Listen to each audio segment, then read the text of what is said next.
আসসালামু আলাইকুম beautiful recipe চ্যানেলে সবাইকে স্বাগত জানাই। অনেক দিন পর পিঠা রেসিপি নিয়ে এসেছি। আজকে করব পুলি পিঠা। এই পিঠা ছোট বড় সকলেরই অনেক প্রিয়। আজকের এই ভিডিওতে আমি দুইভাবে পুলি পিঠা করে দেখাবো। এই ভিডিওটা আজকে একটু বড় হয়ে যাবে, কিন্তু আপনারা শুরু থেকে শেষ পর্যন্ত দেখবেন। প্রথমে আমি পুর তৈরি করার জন্য সবগুলো উপকরণ নিয়েছি।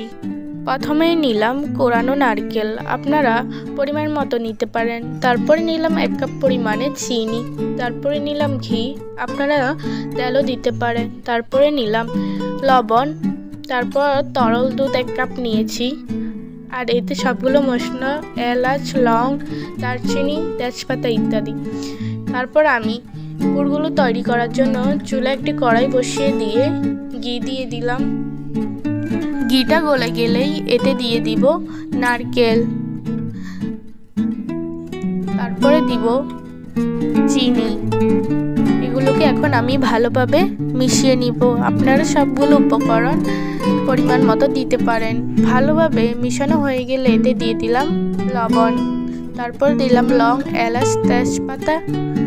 তারপর দিলাম লিকুইড দুধ 1 কাপ। এগুলোকে এখন আমি ভালোভাবে মিশিয়ে নিব। পুরটা তৈরি করার জন্য আমি ভালোভাবে সবগুলো উপকরণ মিক্স করে নিয়েছি। ভালোভাবে আপনারা নাড়বেন যাতে কড়াই নিচে না লেগে যায়। কিছুক্ষণ এভাবে নাড়ার পর দেখবেন একটা লাল কালার চলে আসবে। দেখুন লাল কালার চলে আসছে। এখন আমরা পুরটা তুলে নিব। তুলে একটি প্লেটে এখন ঢেলে নিচ্ছি। সবগুলো পুর ঢেলে নিয়েছি। এখন পিঠার কাই তৈরি করব, তাই আমি চুলায় একটি কড়াই বসিয়ে দিলাম। পরিমাণ মতো পানি দিয়ে দিলাম। তারপর আমি পরিমাণ মতো লবণ দিয়ে দিলাম। তারপর আমি একটি বাটি নিয়েছি, এতে 1 কাপ চাউলের গুঁড়ো দিয়ে দিলাম। আর 1 কাপ চাউলের গুঁড়ো দিয়ে দিয়েছি। তার সাথে আমি এখন অ্যাড করব 1 কাপ আটা। এগুলোকে এখন আমি ভালোভাবে মিক্স করে নিব। ভালোভাবে মিক্স করা হয়ে গেলে ফুটে যাওয়া পানিতে দিয়ে দিব। আপনারা যে পরিমাণ কাই তৈরি করবেন ওই পরিমাণে সবকিছু উপকরণ নিতে পারেন। এগুলোকে এখন আমি ভালোভাবে মেখে নিব।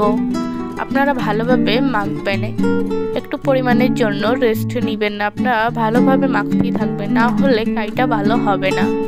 ভালোভাবে নেড়ে নেওয়ার পর এগুলোকে আমি এখন তুলে নিব। কাইটা তুলে নিলাম। এখন কাইটা ভালোভাবে মাখার জন্য একটু পরিমাণে তেল দিয়ে হাত দিয়ে ভালোভাবে মেখে নিব।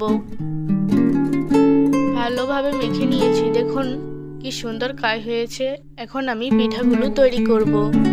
আপনারা ভিডিওটা ভালোভাবে দেখবেন। আমি অনেকগুলো ডিজাইনের পিঠা দেখাবো।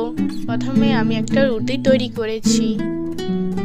তারপর একটি গোল ছাপটে দিয়ে রুটিগুলো কেটে নিব। ছোট ছোট রুটি তৈরি করে নিব।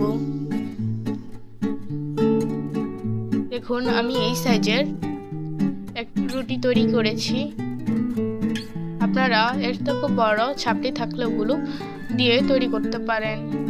তারপর একে একে আমি সবগুলো গোল রুটি তৈরি করে নিয়েছি। এখন আমি পিঠাগুলো তৈরি করব। তারপর আমি কেটে রাখা একটি রুটি নিয়েছি। এর মধ্যে অল্প পরিমাণে পুর দিয়ে দিলাম। পুরগুলো সুন্দরভাবে বসানো হয়ে গেলে অপর পাট এক পাটের সাথে ভালোভাবে লাগিয়ে নিব। তারপর হাত দিয়ে চেপে চেপে দিব। তারপর একটি ডিজাইন হয়ে যাবে। আমি এই ভিডিওতে অনেকগুলো ডিজাইন দেখাবো। আপনারা সম্পূর্ণ ডিজাইনগুলো দেখবেন।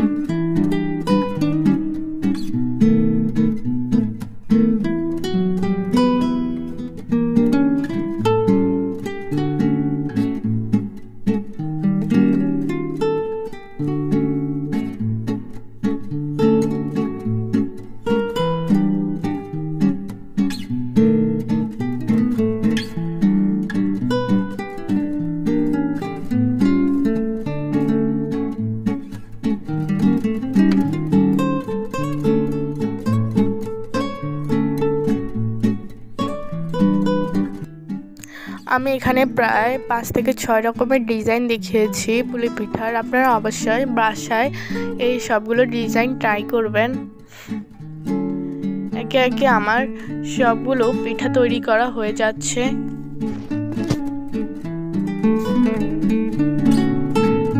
দেখুন আমার সবগুলো পিঠা তৈরি করা হয়ে গিয়েছে। এখন আমি এগুলোকে ছেঁকে নিব। তাই আমি চুলায় একটি কড়াই বসিয়ে দিলাম। এতে দিয়ে দিলাম পরিমাণ মতো তেল। পিঠা ভাজতে বেশি পরিমাণে তেল লাগবে না, কিন্তু ডুবো তেলে পিঠাগুলো ভাজতে হবে, এতে পিঠাগুলো মুচমুচে হবে। তেলগুলো গরম হয়ে গেলেই আমি পিঠাগুলো দিয়ে দিব। সবগুলো পিঠা একে একে দিয়ে দিলাম। আপনারা সাবধানে পিঠাগুলো দিবেন। তেল গরম হলেই পিঠা দিবেন, তা না হলে পিঠাগুলো মুচমুচে হবে না, এতে খেতেও ভালো লাগবে না। পিঠাগুলো একটু লাল হয়ে গিয়েছে, এখন আমি অপর পিঠ ভেজে নিব। পিঠাগুলো আপনারা লাল লাল করে ভেজে নিবেন।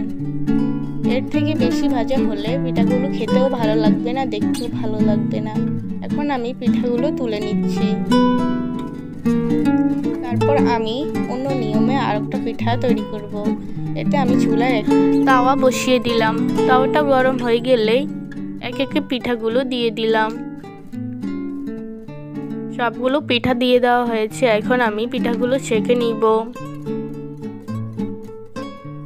এক পিঠ ছাঁকা হয়ে গিয়েছে, এখন আমি অপর পিঠ ছেঁকে নিব।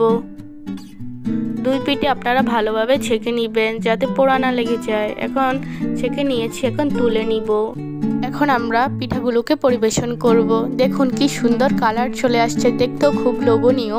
এটা হচ্ছে তেলে ভাজা পিঠা, আর এটা হচ্ছে ছেঁকা পিঠা।